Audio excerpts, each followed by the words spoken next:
कि पिछले 5 सालों से सरकार के जितने भी बजट आए हैं वो सारे बहुत ही प्रोग्रेसिव आए हैं और कोविड के होते हुए भी हमारी इकोनॉमी ने अच्छा काम किया है। इसमें जो है सरकार कुछ गरीब लोगों की तरफ भी सोचे, जो मिडिल क्लास फैमिली है उनको ज़्यादा ही नुकसान हुआ है एक्चुअली। ये राहत चाहिए कि सैलरी में जो हमें डिडक्शंस दी जाती हैं, तो हम ये चाहते हैं कि 50,000 रुपये की स्टैंडर्ड डिडक्शन वाली लिमिट बढ़ के 1 लाख रुपये हो जाए।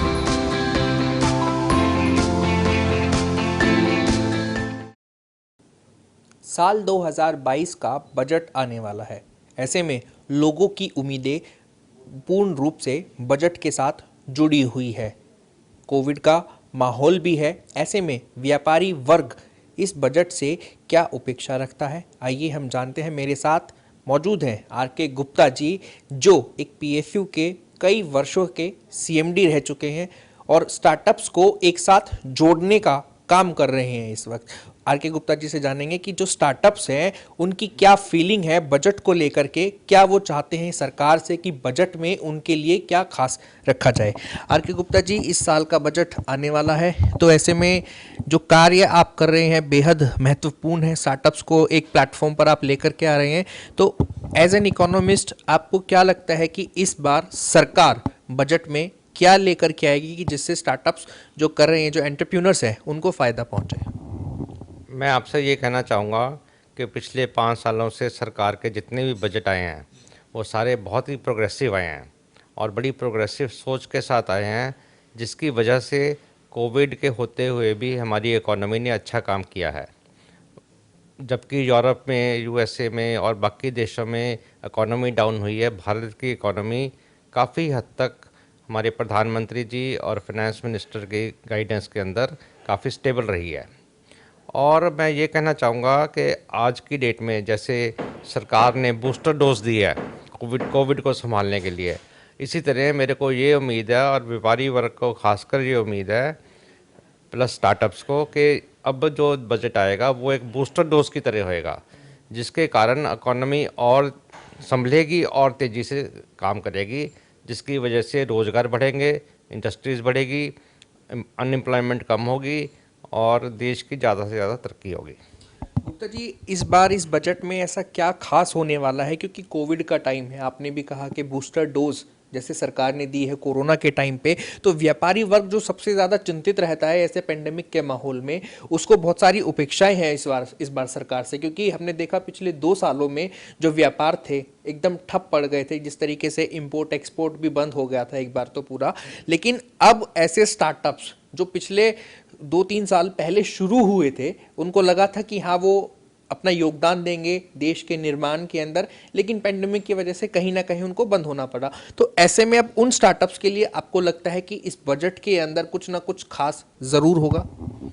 स्टार्टअप्स जो एक्सपेक्ट करते हैं, सबसे बड़ा होता है उनको टैक्सेशन रिलीफ। पहले 2 या 3 साल में जब स्टार्टअप चल रही होती है, अपने आप को एस्टेब्लिश कर रही होती है, उसके पास इतने रिसोर्सेज नहीं होते हैं, उस वक्त स्टार्टअप से एक्सपेक्ट करती हैं कि उनका जो टैक्सेशन है या कोई लैंड की रिक्वायरमेंट है, उसके ऊपर ना कुछ सरकार से सब्सिडी मिले, जिसकी वजह से वो अपने पैरों पे खड़ा हो सके। और एक दफ़ा जब स्टार्टअप खड़े हो जाते हैं अपने पैरों के ऊपर सरकार की मदद के साथ, उसके बाद उनकी बहुत ग्रोथ होती है, जिसके साथ वो सरकार को भी कंट्रीब्यूट करते हैं और लोगों को एम्प्लॉयमेंट भी देते हैं। तो स्टार्टअप्स की ये उम्मीद है कि उनको कुछ ना कुछ सब्सिडी मिलेगी और गवर्नमेंट की तरफ से कोई ना कोई मदद मिलेगी, ताकि वो आगे बढ़ के काम कर सकें। सर, मोदी सरकार के आने से पहले जो स्टार्टअप का इकोसिस्टम था उसकी बुरी हालत थी, मतलब जो बिजनेस था वो चरमराया हुआ था, जो नए लोग व्यापार के अंदर आते थे।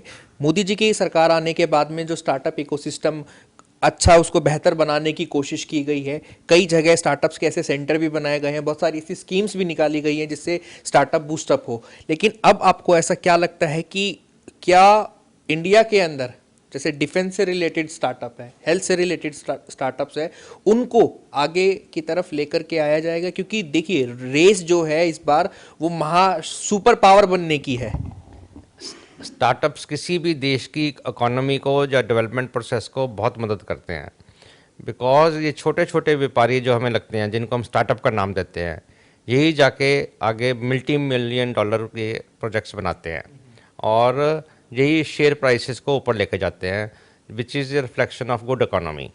तो हमें स्टार्टअप्स की बहुत मदद करनी चाहिए और हमने भी अपने विपी और मार्वल्स के अंदर ये सोचा है कि हम स्टार्टअप्स को जोड़ के उनके क्वालिफाइंग क्राइटेरिया को स्ट्रेंथन करेंगे, जिसकी वजह से वो टेंडर लेने में क्वालिफाई कर सकें। जबकि सरकार ने एमएसएमईज़ को, स्टार्टअप्स को बहुत छूट दी है रिसेंटली कि उनको ईएमडी नहीं देनी या बैंक गारंटी नहीं देनी, वो टेंडर भर सकती हैं, उनकी पेमेंट्स जल्दी आनी चाहिए। और अब उनको फिर भी क्वालिफाई तो करना पड़ेगा, उनके अंदर ये स्ट्रेंथ होनी चाहिए कि वो एक प्रोजेक्ट को लेके या एक प्रोडक्ट को लेके उसको मैनेज कर पाएँ। हमारा भी एक स्टार्टअप है विपी और मार्वल्स, जिसके अंदर हम सोचेंगे कि उन कंपनियों को वो चीज़ सिखाएं कि कैसे एक प्रोजेक्ट को मैनेज करना है, कैसे उसको प्रॉफिटेबिलिटी के साथ ख़त्म करना है और कैसे वो प्रोजेक्ट देश की इकोनॉमी और बाहर के देशों की इकोनॉमी में कंट्रीब्यूट कर रहे हैं। क्योंकि आपका खुद का भी एक स्टार्टअप है, आपने बताया, तो ऐसे में आप इस बार सरकार से क्या उम्मीद कर रहे हैं कि आपको कहाँ छूट दी जाए, कहाँ आपको रिलैक्सेशन मिले बजट के थ्रू? स्टार्टअप्स को सबसे बड़ी छूट जो चाहिए वो चाहिए कि वो जेवीज़ बना सकें, जॉइंट वेंचर्स में काम कर सकें। उसके लिए सरकार का बहुत बड़ा नहीं है, लेकिन सरकार अगर अपने बजट में ये अनाउंस करे कि वो इनकरेज करेंगे कंपनियां मिलके काम करें, एक दूसरे के साथ जुड़ के काम करें और जॉइंट वेंचर्स को मदद कर सकें, तो एक बड़ा स्टार्टअप और एक छोटा स्टार्टअप अगर मिलते हैं तो छोटे स्टार्टअप को भी बूस्टअप मिलेगा। तो मैं ये चाहता हूँ कि जो बजट है वो इनकरेज करे joint venture and partnerships, because future सिर्फ पार्टनरशिप्स का है। आज की डेट में साइलोज में नहीं काम हो सकता कि आदमी अलग अलग करके बैठा हुआ है।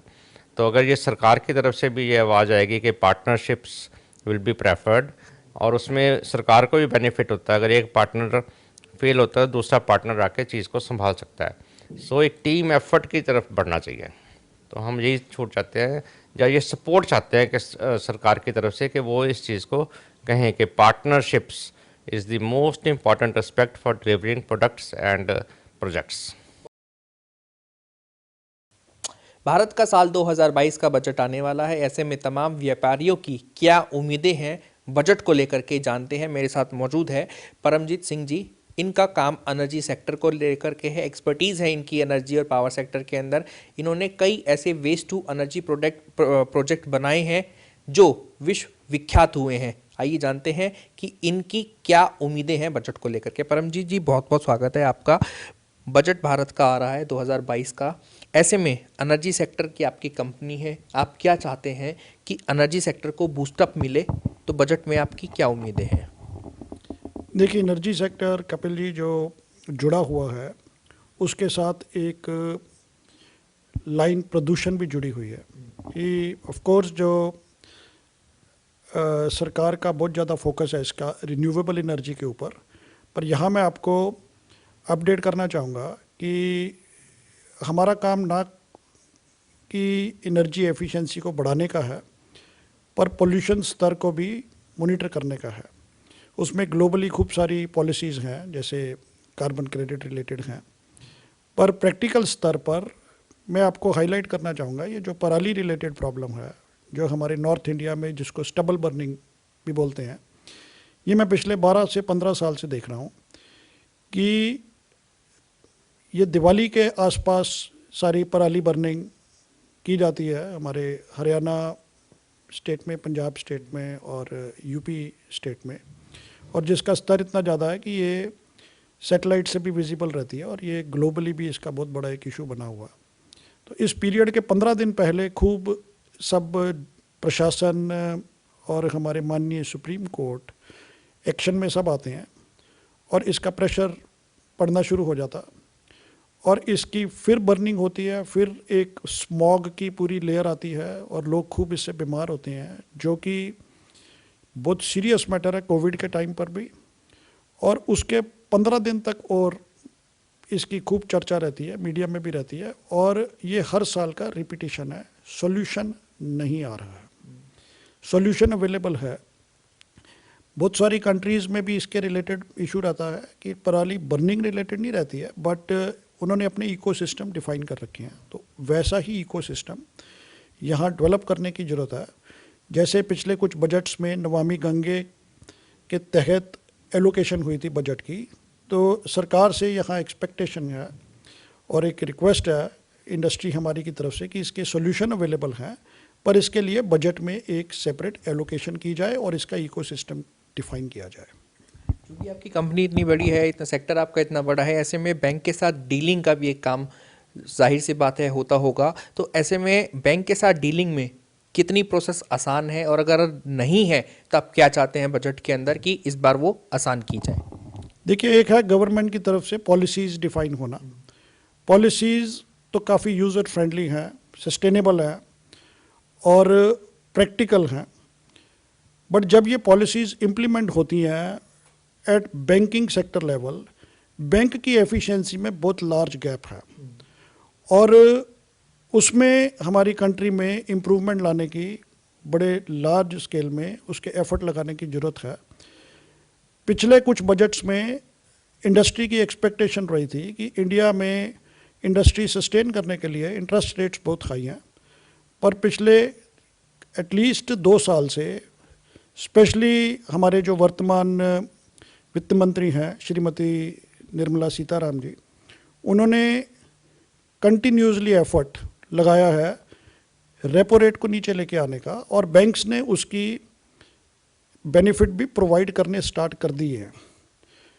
बट जो बैंक में इम्प्लीमेंटेशन है, इम्प्लीमेंटेशन के स्टेज पे जो यूज़र फ्रेंडलीनेस चाहिए, जो वेलकमिंग एटीट्यूड चाहिए टू द इंडस्ट्री, उसमें बहुत सीरियस गैप है। और उस सीरियस गैप को फुलफिल करने के लिए आरबीआई की डिफाइंड पॉलिसीज़ भी हैं, जो बैंक उसको इम्प्लीमेंट नहीं करते हैं और उसको काफ़ी इजी गोइंग मैटर में टेकअप करते हैं।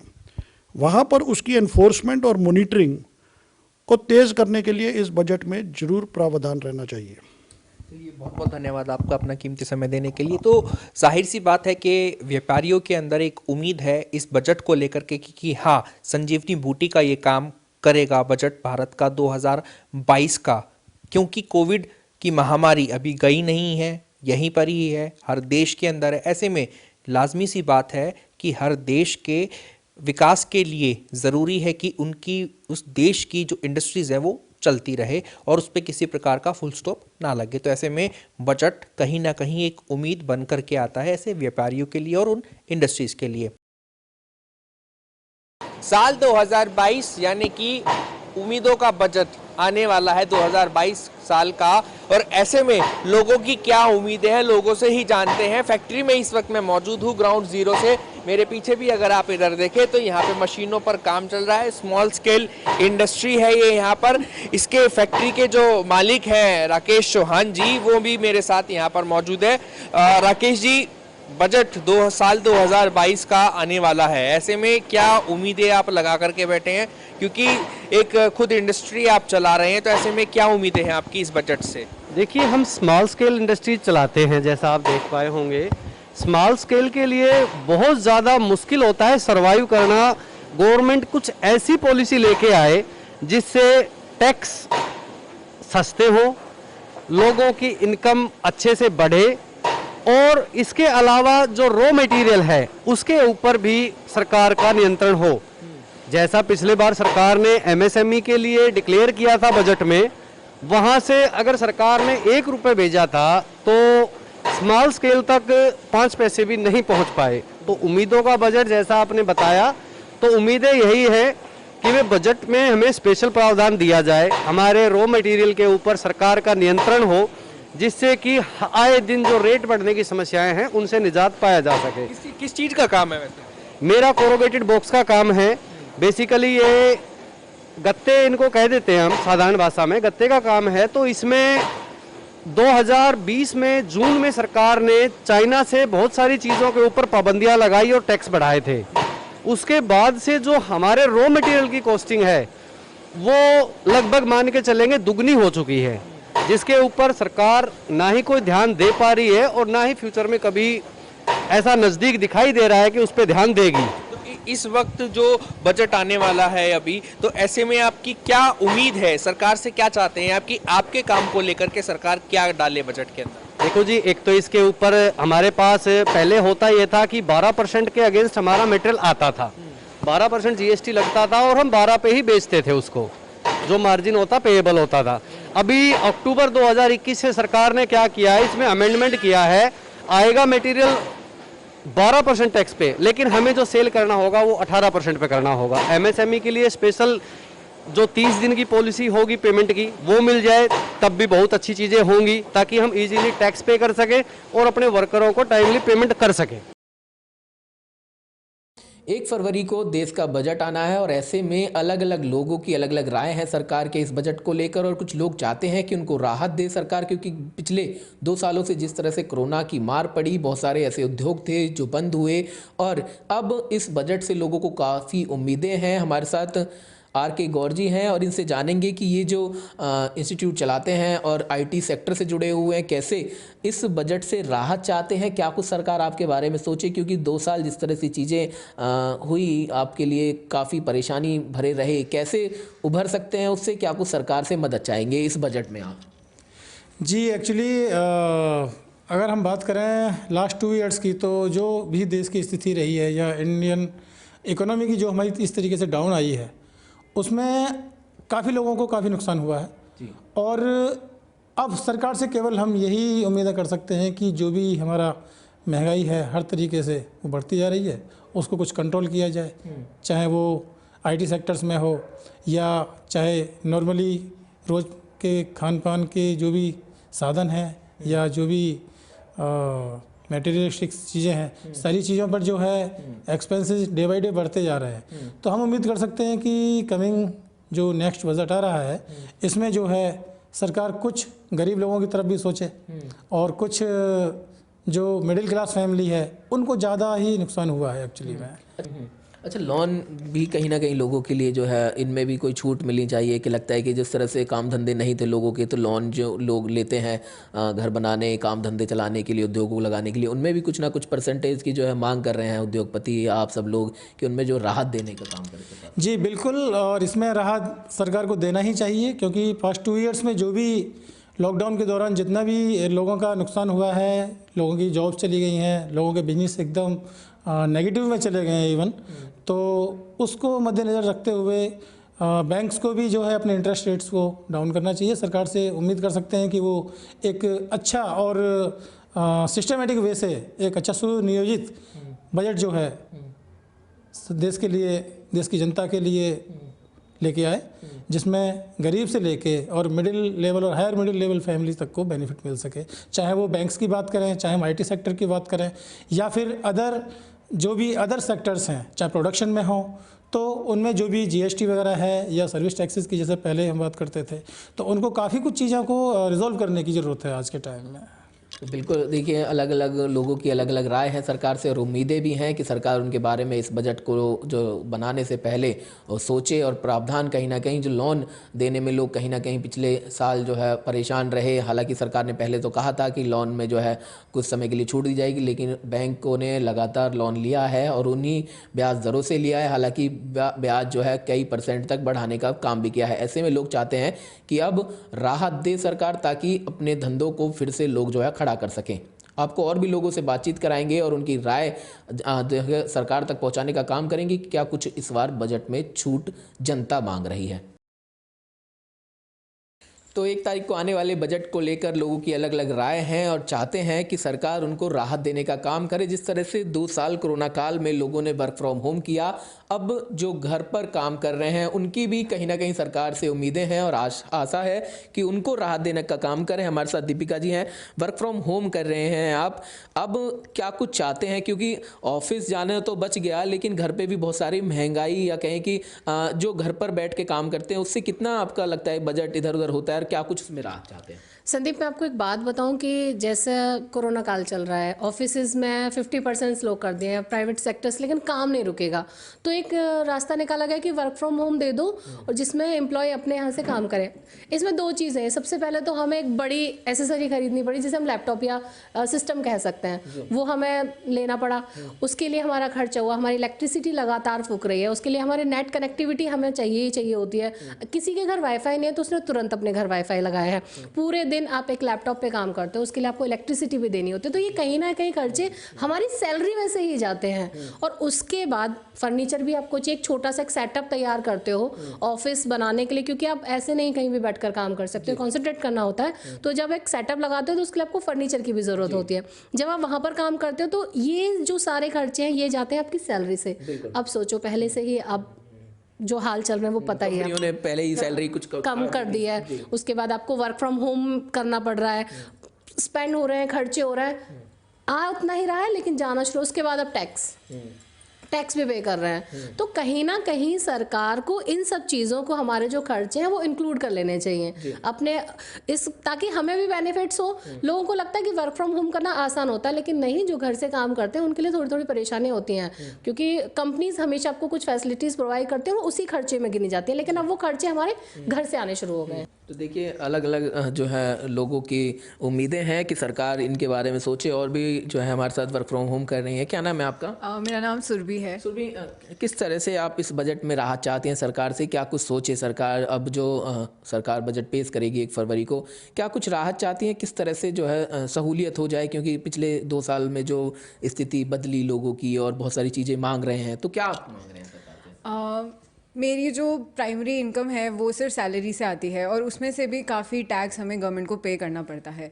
तो हमें ये राहत चाहिए कि सैलरी में जो हमें डिडक्शंस दी जाती हैं, जैसे अभी खाली 50,000 रुपये तक का फ़ायदा हमें गवर्नमेंट देती है कि 50,000 रुपये पर हमें टैक्स नहीं भरना पड़ेगा। तो हम ये चाहते हैं कि 50,000 रुपये की स्टैंडर्ड डिडक्शन वाली लिमिट बढ़ के 1 लाख रुपये हो जाए, ताकि इससे कहीं ना कहीं जो टैक्स भर रहे हैं, सारे लोग जो टैक्स भर रहे हैं, चाहे वो इंसान 5 लाख कमा रहा है या 10 लाख कमा रहा है या 20 लाख कमा रहा है, इस डिडक्शन की बढ़ोतरी से सबको फ़ायदा होगा। सबसे नीचे वाले वर्ग वाले लोगों से लेकर सबसे ज़्यादा जो टैक्स पे कर रहे हैं उन सबको फ़ायदा होगा। तो ये स्टैंडर्ड डिडक्शन में अगर वो गवर्नमेंट हमें सहायता कर देती है तो इससे सब लोगों का फ़ायदा होगा। अब हम आ चुके हैं व्यापारियों के बीच में और बाज़ारों का रुख करेंगे यहाँ पर, और दुकानदारों से ये जानना चाहेंगे कि इस बार उनके मन में इस बजट को लेकर क्या उम्मीदें हैं, क्या आशाएं हैं, और सरकार से क्या कुछ चाहते हैं कि इस बजट में उनको राहत मिले। क्या कुछ महंगाई, क्या कुछ मुद्दे इस बार रहेंगे आपके सरकार तक पहुँचाना चाहते हैं, बजट में जो है राहत देने का काम करे सरकार? क्या कुछ व्यापारी सोच रहा है, क्या कुछ मन में है? अगर आपकी आवाज़ सरकार तक पहुँचती है हमारे चैनल के माध्यम से, तो क्या कुछ कहना चाहेंगे? सरकार से यही अपील है, सरकार अच्छे कार्य कर रही है, थोड़ा सा महंगाई पे लगाम हो, और अपना ये बजट है जो अब आएगा उसके अंदर व्यापारी चाहता है, किराना व्यापारी तो बेसिकली चाहता है कि नमक का जो टैक्स है वो नमक टैक्स फ्री होना चाहिए। महात्मा गांधी जी ने एक बहुत बड़ी लड़ाई नमक के लिए लड़ी थी जी, उसके बाद भी आज नमक 5% के उसमें आ रहा है। सबसे कम वो उसमें है GST इस पे 5%, लेकिन जब भी नहीं होनी चाहिए। दूसरा, व्यापारियों के लिए जो अपना ये लोन है, ये उसमें थोड़ी रियायत मिलनी चाहिए, टैक्स दर जो है उसका कम होना चाहिए, और ये बाकी सरकार कर रही है, ठीक कर रही है। अच्छा, कुछ लोन वगैरह भी जो है सरकार ने देने का बात कही थी कि जो छोटे उद्योगपति हैं या दुकानदार हैं उनको लोन दे, राहत मिलेगी, लेकिन क्या उससे राहत मिल पाई? जो बजट पिछली बार सरकार ने पेश किया उसमें जो हमारी वित्त मंत्री महोदया ने जो ये 20 लाख करोड़ का जो बजट पेश किया, मुझे नहीं लगता कि आम व्यापारियों तक वो पहुँच पा रहा है। सरकार अच्छी नीतियाँ बनाती है, उनको उन पर काम करने की कोशिश करती है, लेकिन मुझे नहीं लगता कि इसमें बैंक की दिक्कत है, बैंकों ने कोई इसमें अपना गड़बड़बाजी की है या किस तरीके से, लेकिन छोटे व्यापारियों को, दुकानदारों को इसका कोई लाभ नहीं मिल पा रहा है। तो देखिए, दुकानदारों को जो सरकार राहत तक पहुंचाने की बात कर रही थी, लेकिन वो राहत कितनी पहुंची ये अभी सवाल है। आप कुछ कह रहे थे महंगाई को लेकर, सरकार तक आप पहुंचाएंगे अपनी आवाज़, तो क्या कुछ कहेंगे? सर मैं यही बोलना चाहूँगा कि जो अपने खाने पीने की वस्तुएं हैं उनको थोड़ा सा कम किया जाए। तेल का रेट आप बताइए 200 रुपये लीटर है, मतलब 200 रुपये लीटर है। अब 10,000 रुपये कमाने वाला व्यक्ति कहाँ किसी को कुछ खिला पाएगा और या अपने बच्चों को बढ़ा पाएगा। दूसरा ये है CNG अपनी 42, 43, 44, 45 रुपये थे, आज उसका रेट बात अपना 64-65 रुपये हो चुका है जी। और उसके बाद में पेट्रोल लगा लीजिए, अब 100 रुपीज़ पहुँच चुका है। बताइए आप कहाँ से अपना काम करे? अरे आप ये समझो कि जो बिल्कुल नीचे है उसको तो गवर्नमेंट राशन देती है, सभी कुछ देती है, सारे हेल्प दे रही है, मगर मिडिल क्लास कहाँ जाए? उसके लिए तो किसी ने नहीं सोचा, उस चीज़ को सोचना चाहिए ना। तो हम तो यही चाहेंगे कि जो हमारे अफसर हैं या हमारे जो नेता हैं, विधायक जी हैं, ये हमारे बारे में सोचें, और कम से कम मिडिल क्लास के लिए तो सोचें कि वो उसको कहाँ भरपाई हो पाए। सीधे तौर पर राहत की उम्मीद सरकार से चाहते हैं, और राहत या तो जो है महंगाई कम करे, या फिर पेट्रोल डीजल तमाम जो चीज़ें हैं GST घटाने का काम हो, या फिर जो है टैक्स सेशन में राहत देने की तमाम जो चीज़ें हैं अलग अलग लोगों ने जो है गिनाई हैं, और सरकार को इन चीज़ों पर ध्यान देना चाहिए। आम जनता जिस तरह से इस कोरोना काल में जो है उभर नहीं पा रही थी, जो काम धंधे नहीं चल पा रहे थे, उनमें राहत की कहीं ना कहीं उम्मीद चाहती है। सहयोगी राकेश के साथ संदीप गोयल, जेक 24/7 न्यूज़, फरीदाबाद।